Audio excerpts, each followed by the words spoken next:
E Paulo continua: ou desprezas tu as riquezas da sua benignidade e paciência e longanimidade, ignorando que a benignidade de Deus te leva ao arrependimento, mas segundo a dureza do teu coração, impenitente, entesouras ira para ti no dia da ira e da manifestação do juízo de Deus. Você sabe, o homem, ele errava e ele não estava nem aí.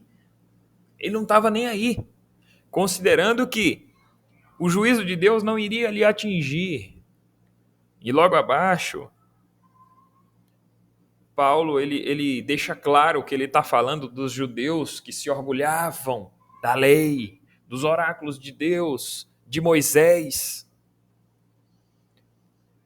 e erravam veladamente, voluntariamente. Achavam que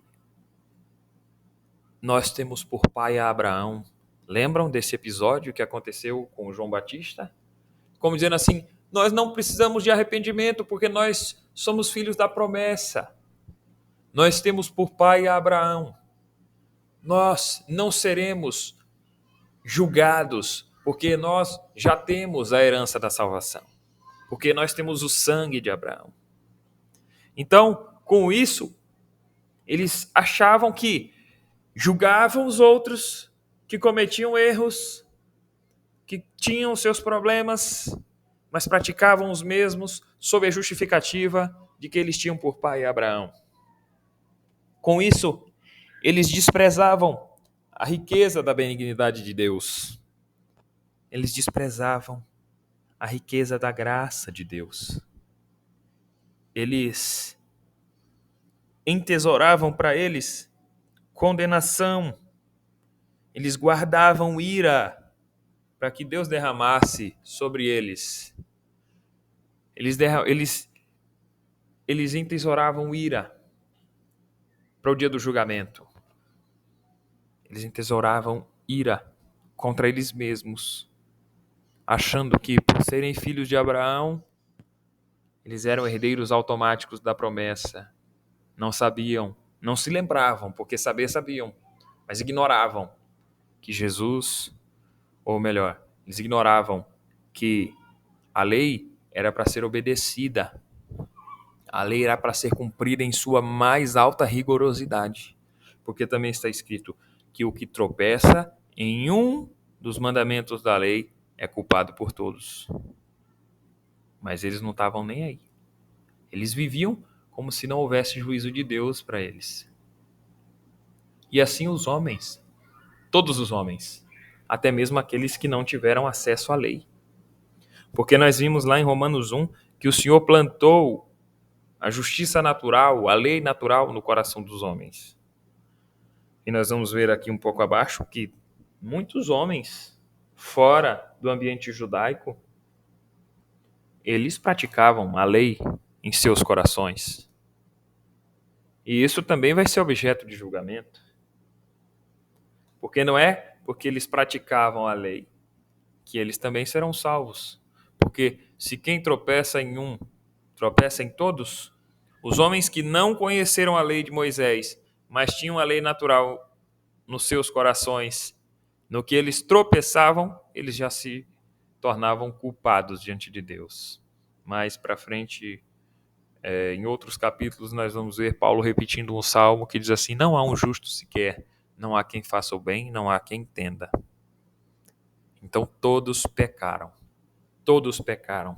E todos vivem como se a justiça de Deus não fosse lhes alcançar. Isso às vezes acontece até conosco. Por isso a salvação ela é por graça. Por graça. O que é graça? Graça não é esforço. Graça não é minha própria condição. Graça não é a forma que eu me porto. Graça é dom gratuito de Deus. Graça é favor imerecido. Vamos gravar isso no nosso coração. Graça não é uma placa de igreja. Graça não é uma comunidade religiosa. Graça é o que Cristo fez por nós naquele duro madeiro de cruz. Morreu em nosso lugar. Eu e você éramos para estar lá naquele madeiro de cruz. Era para que nós fôssemos açoitados. Era para que nós fôssemos trucidados, esfolados pelo Império Romano. Mas não. E se acontecesse isso conosco, nem nós tínhamos condição de pagar os nossos pecados diante de Deus, porque nós somos finitos, mas Deus é eterno, a ponto de ter a necessidade de vir um eterno para o tempo, para pagar a eterna culpa dos homens em 3 dias de morte. Deus Filho, Jesus Cristo nosso Senhor, Ele nos conferiu esse favor. Porque se nós fôssemos olhar os nossos esforços, nós poderíamos dizer assim, não, mas eu sou uma pessoa obediente, eu sou uma pessoa que ama as outras, eu ajudo como posso, eu cumpro os mandamentos. Mas vamos ver aqui a passagem em Mateus 19, versículo 16 em diante, que o jovem rico chega no Senhor Jesus e fala assim, bom mestre, que farei para herdar a vida eterna? E o Senhor fala, guarda os mandamentos. Honra teu pai e tua mãe, ama o teu próximo como a ti mesmo, não mate, não cometa adultério, não furte, não dê falso testemunho. E aí o jovem, orgulhoso, ele fala assim, tudo isso eu faço desde a minha mocidade. O que me falta ainda? E aí o Senhor Jesus chega para ele e fala, se você quer ser perfeito, vai e vende tudo que você tem, dá aos pobres e você vai ter um tesouro no céu. O Senhor Jesus sabia que ele não ia ter condição de fazer isso, irmãos. Mas ainda assim o Senhor testa o coração do homem para provar aos apóstolos e aos discípulos que estavam ali que ninguém tem condição de se salvar. Então, quando ele fala, vai e vende tudo o que tem e dá aos pobres, ele retira-se triste, o jovem retira-se triste, sem ao menos dar uma declaração ao Senhor, de que talvez pudesse tentar fazer isso, ou de que talvez fosse dar alguma parte da sua riqueza. Não, ele só sai triste porque fala, eu tenho muita riqueza, não vou conseguir fazer isso, vou guardar todos os outros mandamentos, mas esse aí eu vou deixar para trás. Pecou em todos, errou em todos, é transgressor em todos os mandamentos, lamentavelmente. E aí depois o Senhor Jesus fala que é mais fácil o camelo passar pelo fundo de uma agulha do que um rico entrar no reino dos céus. E Pedro pega e fala assim, Senhor, mas quem poderá então se salvar? Não Pedro, né? Os seus discípulos está escrito. Quem poderá, pois, salvar-se? E aí o Senhor Jesus fala assim, aos homens é isso impossível, mas a Deus tudo é possível.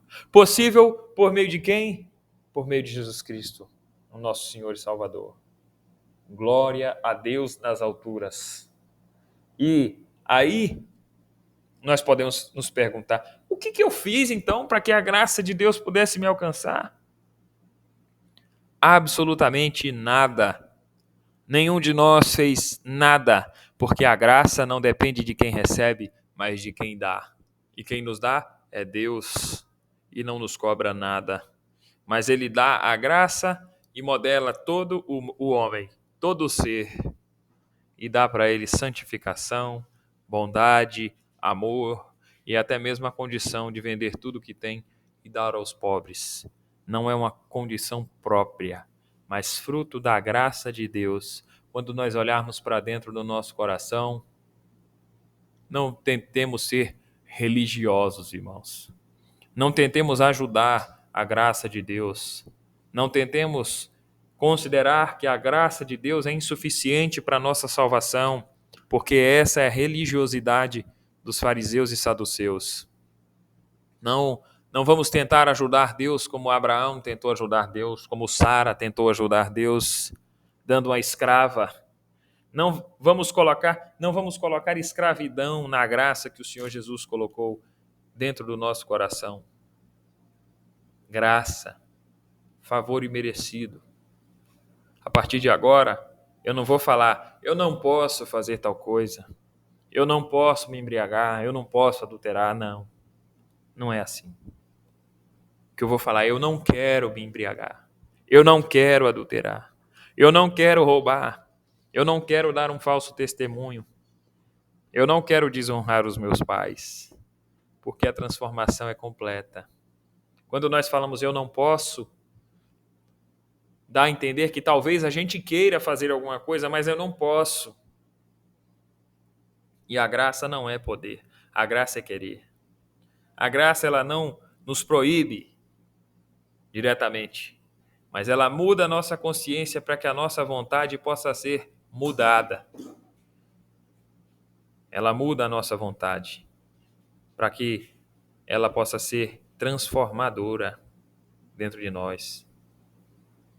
Ela muda a nossa vontade para que possa ser uma vontade agradável a Deus. Louvado seja Deus. Até separei um hino aqui, o hino 134, onde diz assim: ó meu Jesus, que te darei por todo esse amor, meu ser a ti entregarei, serei teu servidor. É a única coisa que nós podemos dar ao Senhor, é todo o nosso ser, todo o nosso corpo e toda a nossa alma, para que não seja mais eu que vive, mas Cristo que vive em mim. E se Cristo vive em mim, teremos boas obras, mas não para que essas boas obras contribuam na nossa salvação, mas sim para confirmar a nossa salvação. E no próximo vídeo nós vamos ver se nós seremos salvos pelas obras.